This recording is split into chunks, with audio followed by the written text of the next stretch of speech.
السلام علیکم ورحمۃ اللہ وبرکاتہ۔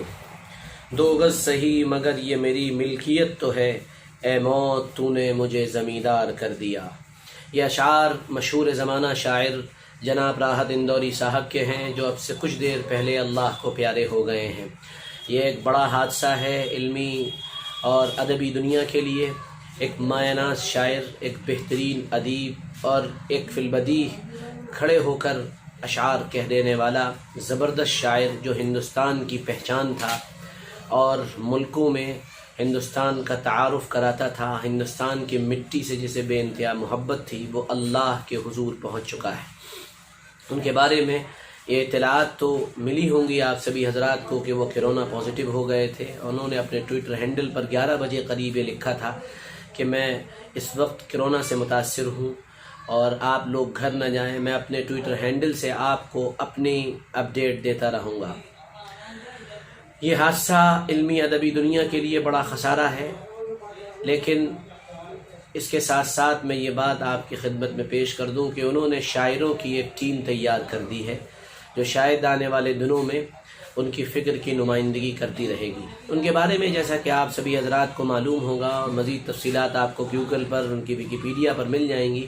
1950 میں ان کی پیدائش اندور میں ہوئی تھی اور اس کے بعد انہوں نے اپنی تعلیم، بنیادی تعلیم کا سلسلہ شروع کیا، یہاں تک کہ وہ گریجویشن اور پوسٹ گریجویشن کے بعد انہوں نے پی ایچ ڈی کی ڈگری الحمدللہ اللہ کے فضل و کرم سے حاصل کی، اور پھر اس کے بعد وہ شاعری کی دنیا میں اترے اور ایسا اترے کہ چھائے اور چھاتے چلے گئے۔ یوں تو ان کی زندگی کے بہت ساری خصوصیات ہیں جن پر بات کی جا سکتی ہے، لیکن مجھے ان کی زندگی میں سب سے بہترین بات اور سب سے شاندار ادا جو نظر آئی وہ یہ ہے کہ وہ کبھی موجودہ یا کہیے ظالم حکمرانوں کے سامنے کبھی وہ دبے نہیں، وہ ڈرے نہیں، بلکہ شاید یہ شعر ان کے اوپر بہت صادق آتا تھا کہ میں دبا نہیں، میں جھکا نہیں، میں چھپ چھپا کے کھڑا نہیں، جو لڑ رہے ہیں محاذ پر انہیں میری انہی صفوں میں تلاش، مجھے انہی صفوں میں تلاش کر۔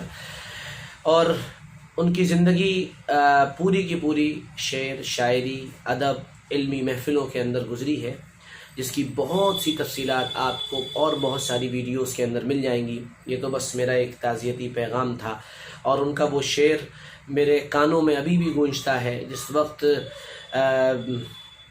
ایک ریلا تھا ملک کے اندر اور ظلم کی داستان جب لکھی جا رہی تھی، اور لکھنے والے اس کو شاید تاریخ میں لکھنا کبھی نہیں بھولیں گے، اس وقت انہوں نے ایک منچ سے کھڑے ہو کر بڑے طاقتور اور پرزور انداز میں ایک بات یہ کہی تھی، جو آج صاحب مسند ہیں وہ کل نہیں ہوں گے، جو آج صاحب مسند ہیں وہ کل نہیں ہوں گے، کرایہ دار ہیں ذاتی مکان تھوڑی ہے۔